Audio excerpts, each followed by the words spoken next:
On a sunlit afternoon in Maple Ridge, a place where kids rode bikes with scraped knees and mothers shared lemonade on porches, a German shepherd named Thor refused to stop barking at an ice cream truck. Not just barking, growling, clawing, snapping. To anyone watching, it looked like a dog gone rogue. But Officer Rachel Monroe had learned the hard way. When Thor barked like that, someone's life was in danger. What she didn't know was that 2 lives were locked inside that truck, and time was running out. It was supposed to be a quiet Sunday patrol. Officer Rachel Monroe leaned against the side of her cruiser, sipping lukewarm coffee from a travel mug she kept forgetting to clean. The park buzzed with life, kids chasing each other between swing sets, golden retrievers pulling against leashes, and someone blasting 2000's pop from a Bluetooth speaker. She smiled. Moments like these made the badge feel less like armor and more like community. Thor, her K9 partner, sat obediently beside her. His ears perked, nose twitching with every breeze that carried the smell of grilled burgers, sunscreen, and bubblegum ice cream. He was a 5-year-old German shepherd, broad-shouldered, battle-tested, and utterly focused, unless a squirrel got too cocky. "All right, buddy," Rachel murmured, patting his head. "One more loop, then we call it." She slid back into the cruiser. Thor hopped in without a sound. Their patrol route curved past Maple Ridge Elementary and looped toward the eastern edge of Lincoln Park, where an ice cream truck had pulled up, playing a tinny, cheerful jingle. It should have been nothing. It looked like a textbook summer scene. Kids lined up with crumpled dollar bills, parents scrolling on their phones, a man in a white shirt and pink apron handing out popsicles and rocket pops. The truck was old, a little rust on the bumper, but painted in bright colors, cartoon animals, sprinkles, and a big smiley-faced logo that read "Sweet Wheels." Rachel was already shifting her attention to the next stop when Thor let out a low growl. She glanced down. His hackles were up. "Easy," she said, confused. Thor growled again, then barked, loud, short, warning. Rachel slowed the cruiser. The truck was 20 yards ahead now. Thor lunged toward the window, snarling. "What the hell's gotten into you?" she whispered, tension climbing in her chest. The kids were giggling, climbing off bikes. The driver turned, tall, tan, about 50, with a too-wide smile and a thumbs-up gesture like he was trying too hard to look friendly. That's when Thor exploded. Before Rachel could stop him, he launched toward the back seat door, pawing it open, teeth bared, eyes locked on the truck. She grabbed the leash and got out, her heart now pounding. He pulled her hard toward the back of the ice cream truck. People turned to watch. One mom called out, "Is he okay?" "He's not gonna bite, right?" "Stay back," Rachel said, her voice clipped. She tapped her badge. "K9 unit. Stay calm." The driver opened the side window again and waved. "Is there a problem, officer?" Rachel didn't answer. Thor lunged toward the rear doors of the truck and began clawing at them with growing panic. Like something inside was screaming and only he could hear it. Mid-scene call to action. If you believe animals like Thor are true heroes, subscribe to Heroes for Animals for more real stories that show just how powerful their instincts and loyalty can be. Rachel's gut twisted. She stepped toward the driver window. "Sir, what's in the back?" she asked firmly. The man blinked. "Ice cream. Freezer. Dry ice. It's hot out, you know." She narrowed her eyes. "Open it." "What?" "Open. The back. Now." There was a flicker in his expression. Not surprise, not confusion, something else. Panic? Guilt? Sure. It's just kind of a mess, he began, but his hand was already inching toward the gear shift. Rachel saw it before he moved. She reached for her belt. "Don't you dare!" But he did. The truck jerked forward, knocking a cone out of a child's hand. Rachel grabbed Thor's leash and ran alongside the driver's side, slamming her palm on the window. "Pull over now!" But the man sped off, making a sharp turn past the playground exit. Rachel radioed dispatch, yelling, "Suspect fleeing! White ice cream truck, license plate 4K9W23, heading eastbound on Lincoln. Possible child endangerment." Thor barked, furious. The chase was short.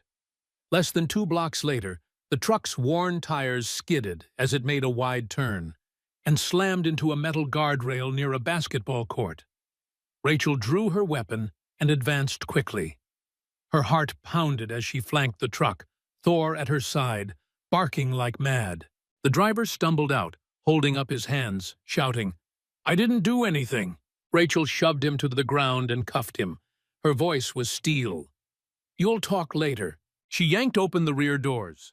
At first, she saw nothing, just darkness and cold air. Then, a sound. Faint, muffled, knocking. Thor lunged forward, whining now. Rachel jumped into the truck. Inside were rows of empty ice cream trays, and in the far back, hidden behind a sliding panel, was a small metal compartment, a makeshift cage. She yanked the door open and gasped. 2 children, a girl and a boy, no older than 8. Their eyes were wide, cheeks soaked in sweat and tears. They were gagged, tied, their clothes stained. The air inside was suffocating. The boy was barely conscious. The girl made a noise, half cry, half whisper. Rachel shouted into her radio, "2 children found! Alive! EMS needed immediately!" She pulled out her pocket knife and cut their restraints. The girl collapsed into her arms, shaking violently. Thor sat beside them, licking the boy's hand gently, whining low. Other officers arrived within minutes. Paramedics swarmed the scene. The kids were rushed into ambulances, their vitals barely stable. The crowd had gathered now, hushed in horror. Rachel stood beside Thor, her jaw clenched. The driver was silent. Cuffed in the back of a cruiser, he wouldn't speak a word. But Rachel couldn't stop replaying what he said before she opened the doors. "It's just ice cream." She knew better now. Nothing about this was sweet. Nothing about this was innocent. She stared at Thor, kneeling beside him. "You knew," she whispered. "You knew before anyone else." He looked at her, ears back, tail still, eyes sharp. She nodded, blinking back tears. They weren't just chasing a runaway truck. They had just uncovered something darker, and it was only the beginning. The air outside smelled like cut grass and engine oil, but the inside of the ice cream truck reeked of metal, sweat, and something far worse. Fear. Officer Rachel Monroe sat on the curb just 20 feet from the wrecked vehicle, hands resting on her thighs, trying to slow her heartbeat. Around her, red and blue lights danced across picket fences and puzzled neighbors. EMTs worked in a blur, stabilizing the 2 children, a little girl named Ellie and a boy who hadn't spoken a word yet. Thor, her canine partner, stood like a statue beside her, still alert, still watching. The girl clutched a water bottle in her trembling hands while wrapped in a silver thermal blanket. Her eyes, wide and empty, kept flicking toward the ice cream truck like she expected something, or someone, to come out and pull her back in. Rachel looked away, her jaw clenched so tight it hurt. She'd seen darkness on the job before. Break-ins, domestic fights, overdose scenes. But nothing prepared her for pulling children out of what looked like a freezer with duct tape on the inside. The driver, now identified as Lyle Carmichael, sat in the back of a squad car, staring out the window like he was just waiting for someone to collect him and say it was all a misunderstanding. Rachel didn't believe in monsters, not before today. Now she wasn't so sure. Captain Jeremy Alvarez showed up 15 minutes later, his truck still humming as he stepped out, coffee in hand. His expression turned grave the second he saw the ambulance doors shut behind the kids. "Jesus, Monroe," he said, his voice low. "You all right?" Rachel gave a half nod. "Thor's the reason those kids are still breathing." "Damn right he is." Jeremy looked at the truck. "They said the back was sealed from the outside. He really knew?" He wouldn't stop barking. I swear he was screaming before they did. Jeremy gave Thor a long look. You write this up as a standard canine alert? Rachel shook her head. No, this goes beyond protocol. I want this flagged. Flagged for what? She took a breath. I don't think he was acting alone. 2 hours later, the sun was nearly down and the neighborhood was quiet again, except for one parked van and the smell of burnt rubber. Rachel paced outside the forensic tech's tent as they catalogued the truck's contents. A fake vendor license taped to the dashboard, 4 melted popsicles, and a locked metal box with 3 burner phones inside. No real ice cream, no freezers, no receipts, just the illusion. Detective Steve Hanlon from Missing Persons pulled up and stepped out, flipping through a file. The girl, Ellie Jenkins, reported missing 2 nights ago in Springfield, last seen walking home from a friend's birthday party. The boy, still unidentified. His prints aren't in the system. Might be from another state. Rachel frowned. She said anything useful? Only that she remembers a lady. Someone named Miss Ellie. Sound familiar? Rachel blinked. That's her own name. Exactly, Hanlon said. We think it's a code name. Something used to confuse them, or something they were told to say. Rachel turned toward Thor. He was sniffing around the trash bins nearby, tail low, body stiff. She keeps checking over her shoulder, she murmured. Yeah? She's not afraid of Lyle. She's afraid of whoever isn't here yet. They interviewed Lyle that night in an interrogation room lit with flickering fluorescence and worn-out hope. Rachel sat behind the glass, arms crossed, watching him.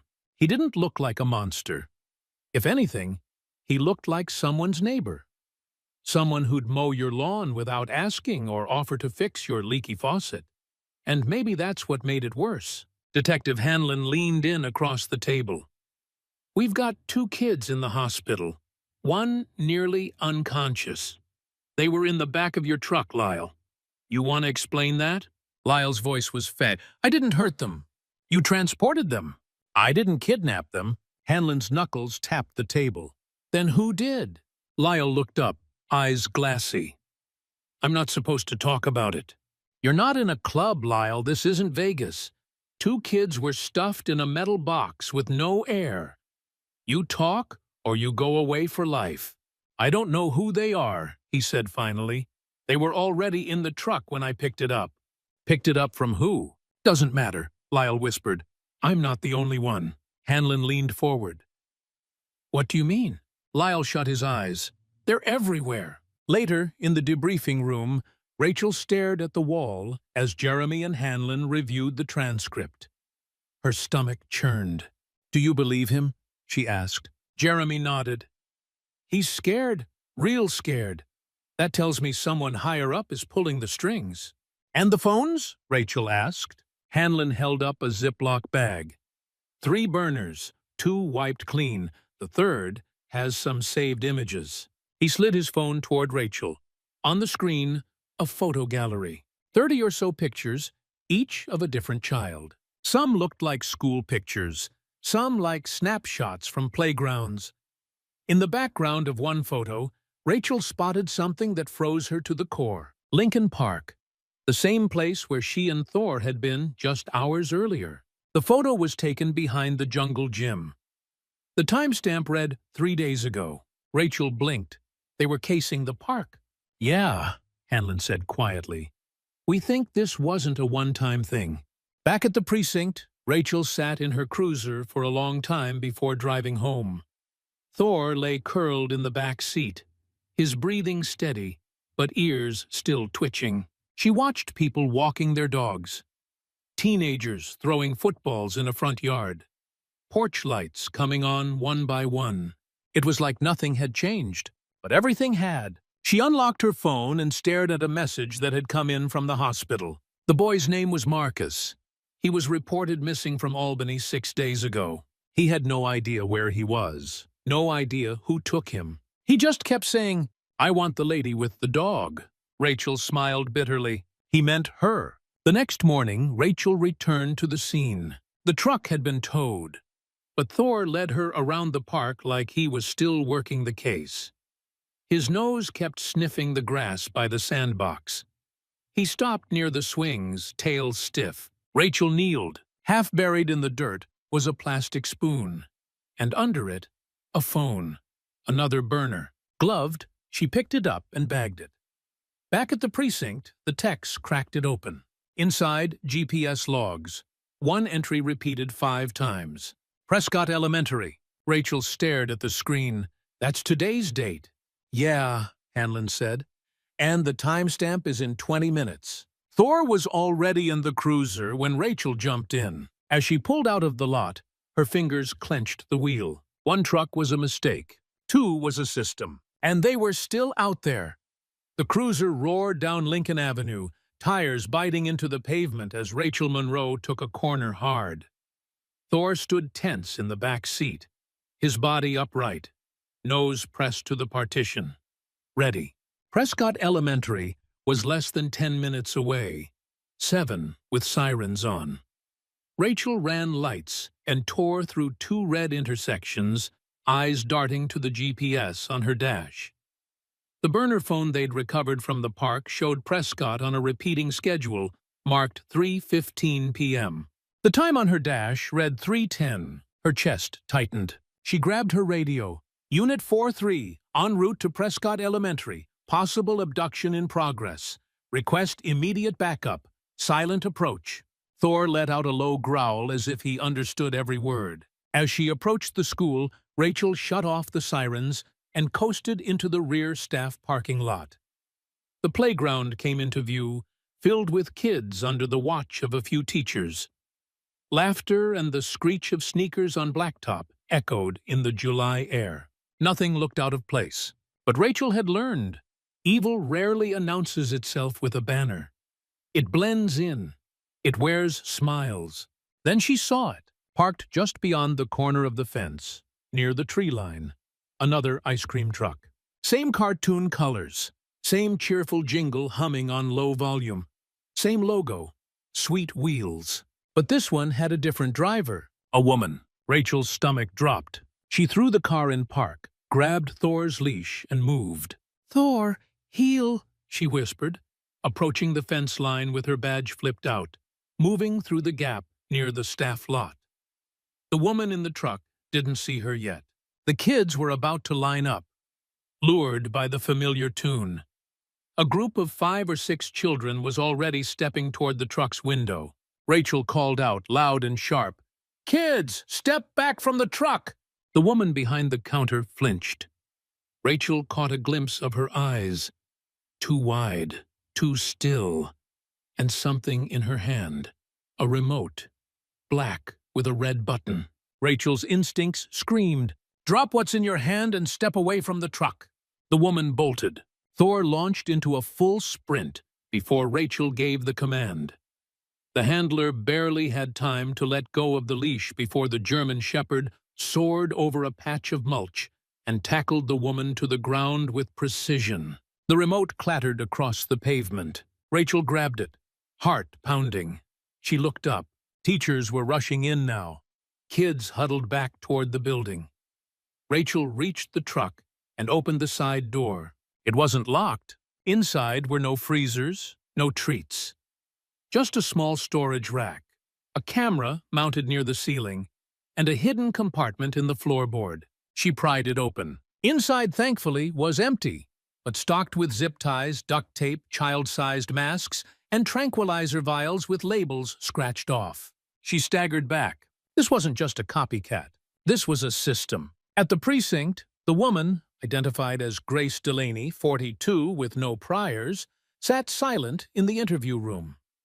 Not defiant, not angry, just blank. Rachel watched through the one-way glass, arms crossed, teeth clenched. "She didn't say a word?" she asked Hanlon. "Not yet, but we pulled her phone. Guess what we found?" Rachel raised an eyebrow. Photos, same as the other truck. Kids in parks, schools, front yards. Some overlap with Lyle's phone. Different angles, different days. "Like a handoff," Rachel said.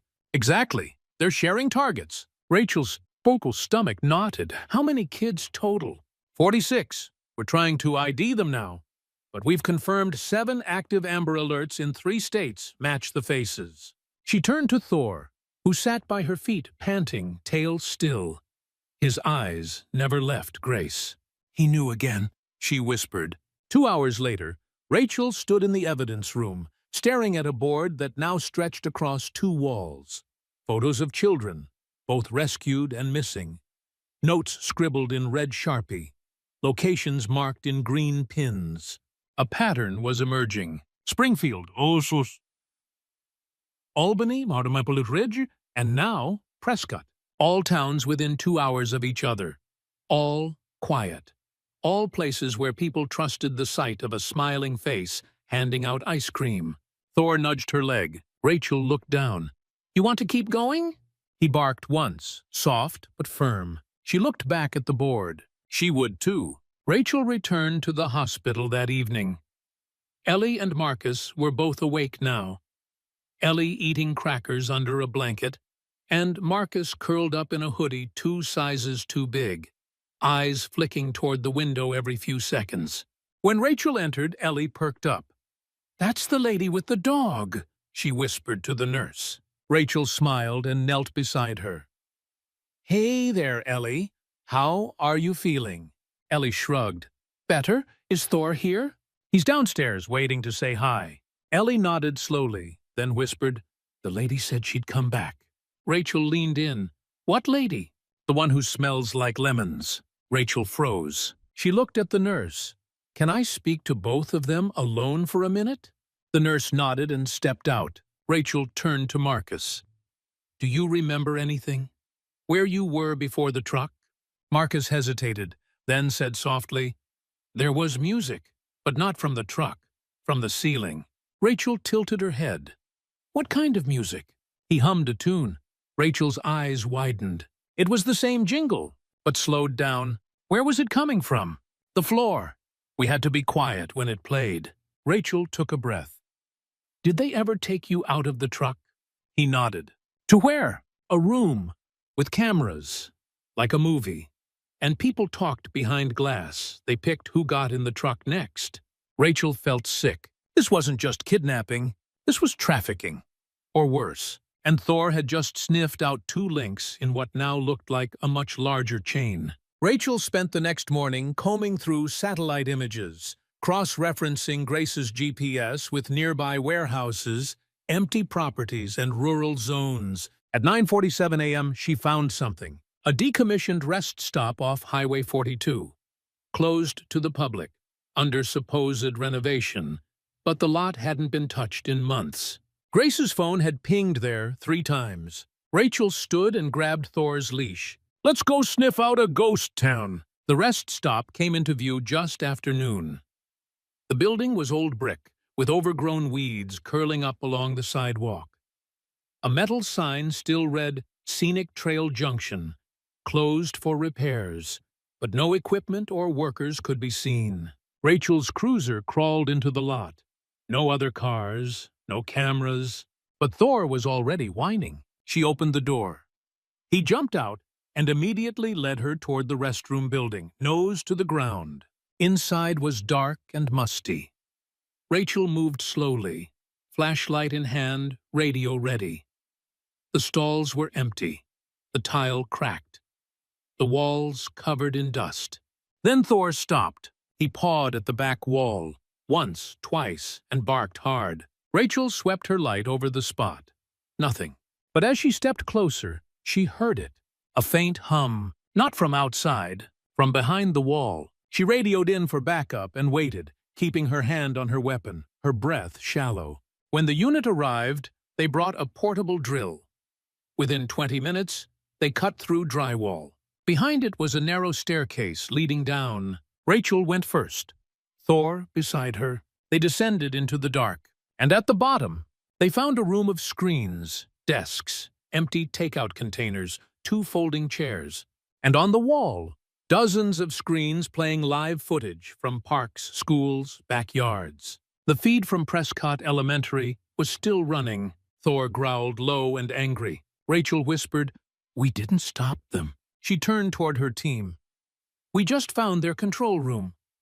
The air in the underground room was cold, still, and laced with the sour stench of stale coffee, sweat, and something Rachel Monroe couldn't quite place: paranoia.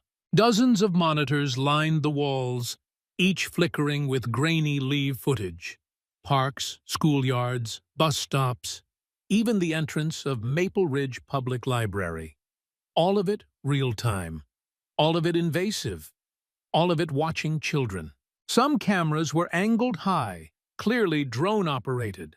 Others seemed to be embedded in innocuous objects: a bench, a lamppost, a vending machine. One showed a school cafeteria. Another showed a jungle gym Rachel recognized, the one just blocks from her own apartment. Thor growled low beside her, body tense. Rachel backed out of the doorway, her heart racing. "Nobody touch anything," she warned the tactical unit behind her. This place is more than a hideout. It's a hub. She could feel it. This wasn't just a small-time operation anymore. This was coordinated, funded, organized, and still active. Down the narrow corridor behind the server room, Rachel discovered a second chamber. A dimly lit space with 2 cots, some protein bar wrappers, a locked mini-fridge, and a laminated checklist pinned to the wall. She stepped closer. Names. A series of first names, some crossed out, others with timestamps and GPS codes next to them. Under a column labeled Status, 3 options appeared. Scouted, retrieved, delivered. Her skin turned to ice. Half the names had delivered beside them. She recognized 2. Ellie. Marcus. "What kind of sick inventory system is this?" she muttered. An officer beside her leaned in. "Is that a transfer sheet?" Rachel nodded grimly. "It's a pipeline." Back upstairs, they cordoned off the rest stop.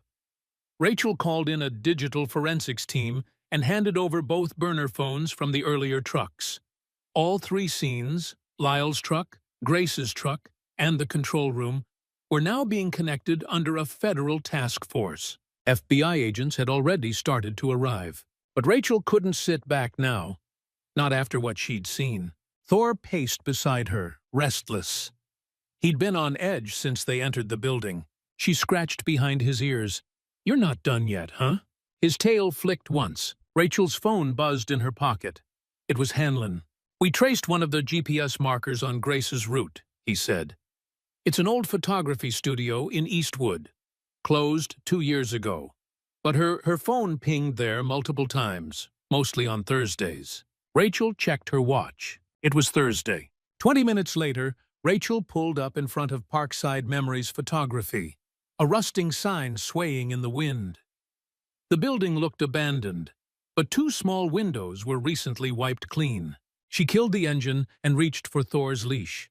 "Let's do this quiet," she whispered. They circled the back lot and found a single van. No plates, no decals. The side panel had a magnetic sticker half peeled off, Kaleidoscope Party Rentals. Rachel crept toward the rear door and peeked through a broken blind. She froze. Inside was a staged photo backdrop. Balloons, fake grass, a little white bench. A girl sat on it, no older than 6, clutching a teddy bear. Her face was blank. A woman in scrubs adjusted the bow on her head. A man behind a camera gave a thumbs up. They were photographing her, like merchandise. Rachel burst through the back entrance, weapon drawn. "Hands up! Step away from the child!" The woman shrieked. The man bolted. Thor lunged after him. Rachel grabbed the girl, pulling her close, whispering, You're okay now." The woman collapsed to her knees, crying, "Please don't hurt me. I was just told to style them." Rachel cuffed her, her heart pounding. Thor dragged the man down outside. The suspect screamed as Thor pinned him, teeth an inch from his throat. Rachel ran out and cuffed him too. "Talk, now." The man spat. "I'm just the camera guy." "Then tell me where the rest are." He looked at her with dead eyes. "On Thursdays, they rotate inventory. Today's the last shoot. Tonight, they're gone." Back at the station, Rachel pieced together the story. Photo shoots were used to present the children to buyers, either online or via dark networks. They staged them like catalogs, outfits, backdrops, smiles. The girl rescued from the shoot was named Jada. She'd been missing for 4 days. Her parents hadn't stopped posting her picture on every telephone pole in Albany. Rachel called the number herself. The mother's scream over the phone shattered something in her. "I have her," Rachel said gently. "She's okay. We're getting her home." She hung up and stared at the whiteboard in the conference room. Too many faces, too many still missing, and they were running out of time. Hanlon entered the room holding a tablet. "We decrypted one of the phones." "What's on it?" Rachel asked. "Client list, payment logs, IP addresses. Some are scrubbed, but a few are sloppy. Looks like someone logged in from a diner in Red Hook." Rachel narrowed her eyes. "Red Hook's only 30 minutes from here." Hanlon nodded. "You want to take the lead?" She stood. "I want to finish what we started." The diner sat on a lonely stretch of highway, flanked by farmland and silence. Inside, it smelled like burnt coffee and fryer grease. The waitress smiled as Rachel flashed her badge. "We're looking for someone who used this IP to access restricted content. Can we speak with your manager?" A man stepped out from behind the kitchen door. Tall, clean-shaven, wearing an apron. His hands trembled when he saw Thor. "Something wrong?" he asked. Rachel didn't respond. Thor growled softly. The man ran. Rachel chased him out the back, her boots hitting gravel. "Police! Stop!" Thor bolted past her and tackled the suspect near the fence line. The man thrashed, screaming, "You don't understand. They're everywhere. They'll kill me." Rachel cuffed him, breathless. "Then you better talk fast." Back at the precinct, under pressure and fear, the suspect cracked. He named names. He gave addresses. And most importantly, he revealed the next pickup location, scheduled for that night. An abandoned farmhouse outside Fair Hill. "We don't know how many kids will be there," he said. "But they're being stored for transfer." Rachel stared at him in disbelief. "Stored? Like packages?" She stood up. "We move now." By 9 p.m., the task force had mobilized. 4 unmarked SUVs, 2 K-9 units, tactical support, and medics were in place. Rachel and Thor took point. The farmhouse looked dead. No lights, no cars, but a faint hum came from inside. She signaled. The team advanced. Rachel kicked in the back door. Inside, dark. Cold. Then, a scream. She ran down a hallway. One door was locked. She kicked it open. Inside were 5 children. Dirty, shivering, duct tape still on their wrists. Thor rushed in and began licking one of them gently. A girl whispered, "The dog came back." Rachel sank to her knees. "You're safe now," she said. "You're going home." The farmhouse smelled like mildew, rust, and fear. Officer Rachel Monroe stood just inside the threshold of the room where 5 children sat huddled under thin blankets, their faces pale and hollow, their arms wrapped tightly around each other. One girl, no older than 7, held a crumpled sock puppet to her chest. Another boy whimpered whenever footsteps echoed down the hall. It wasn't just the cold air that chilled Rachel. It was the silence. The kind of silence that meant these kids had learned to hide their voices to survive. Thor lay in the corner, watching over them like a sentinel. He hadn't barked since they entered. He didn't need to. His presence said it all. "You're safe now. I'm not leaving." The farmhouse had been turned into a temporary holding site. 2 rooms had chains bolted to the walls. A 3rd room had toy bins filled with exactly 3 kinds of stuffed animals, identical across the board, as if bought in bulk. Each room had cameras tucked in corners, broadcasting live to an encrypted network that the FBI had only just started to crack. Outside, tactical units loaded hard drives and labeled bags of evidence. The kids were being checked out by paramedics, swaddled in warm clothes, handed juice boxes and fleece blankets. One officer crouched to tie a boy's shoes, only to realize he didn't have any. Rachel stepped out for air.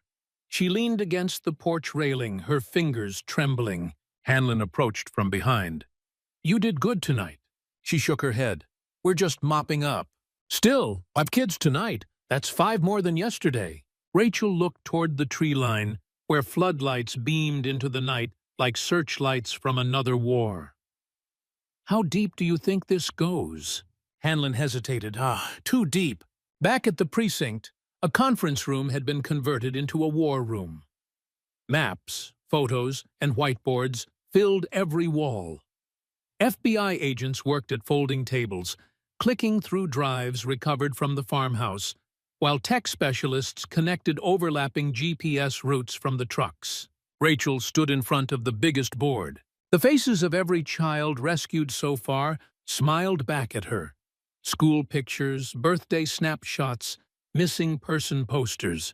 32 names confirmed, but another 18 were still unknown. Next to that was a second board, mugshots, sketches, and alias IDs of the suspects. Lyle Carmichael, Grace Delaney, the woman in scrubs from the photo studio, the Red Hook diner manager. And now a 5th name, Eric Monroe, the man they arrested outside the farmhouse. Rachel circled his photo. Monroe was more than a handler. He was the logistics man, the one who kept the supply chain moving. From trucks to rest stops, from photo shoots to storage houses.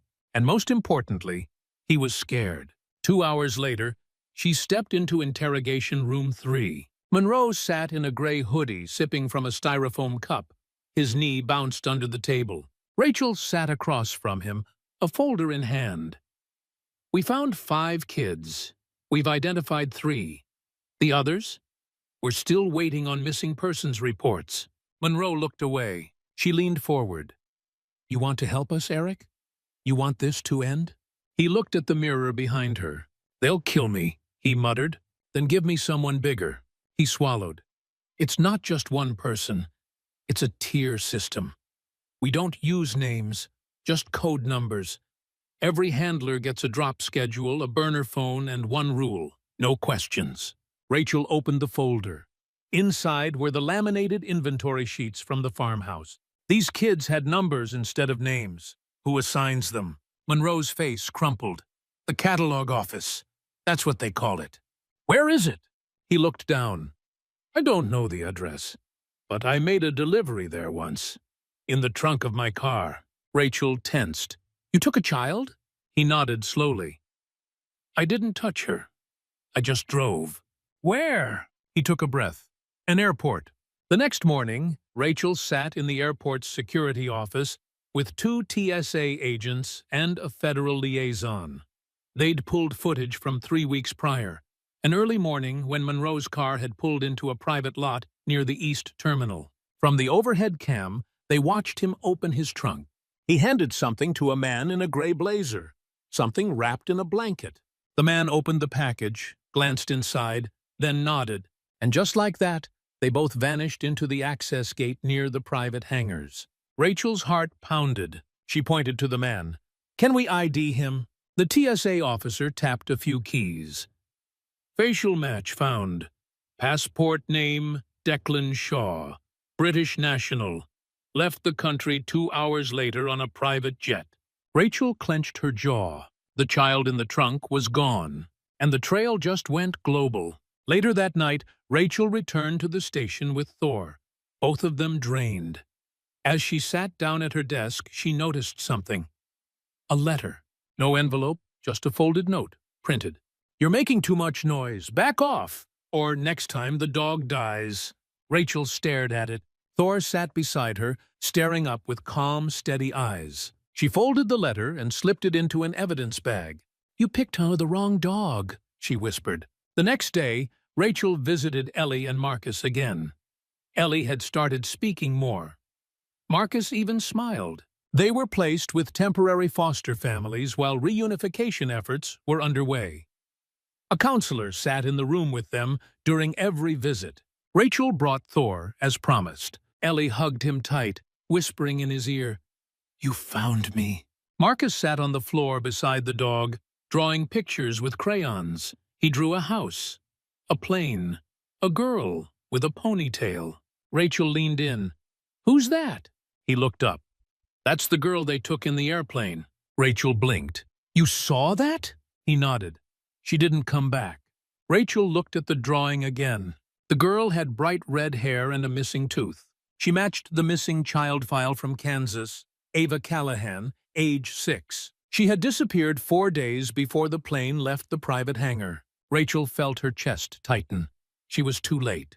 But not next time. That evening, she sat in the squad room, reviewing footage from body cams at the farmhouse, rest stop, and photo studio. Something caught her eye. A background figure. Someone blurry, always walking away, always holding a clipboard. She ran facial recognition. No match! But the same man appeared in 3 different locations, and he was always near the children, always walking away right before law enforcement arrived. Rachel leaned forward. "We have a ghost." Hanlon stepped up behind her. "You think he's the broker?" She nodded. "Or the scout?" Hanlon looked down. "If he's in the footage, he's local." Rachel stood. "Then we hunt him local." By midnight, they had a new plan. A sting. They'd use the farmhouse's captured video stream, loop the footage, make it look like business as usual. If someone was still watching, they'd try to connect. Rachel would be waiting. Thor would be ready. And this time, they'd bring the whole damn house down. The farmhouse's basement had been gutted and rewired over the last 72 hours. Surveillance feeds had been rerouted. The screens now showed looped footage of empty holding rooms, calm children, and handlers moving through carefully edited scenes, all pulled from past operations.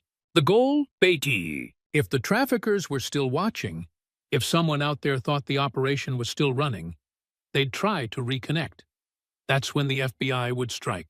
Rachel Monroe stood in the shadows near the stairs, dressed in plain clothes, her badge clipped to her belt. Thor sat beside her, his ears high, nose twitching. He hadn't moved for 10 minutes, eyes locked on the exit.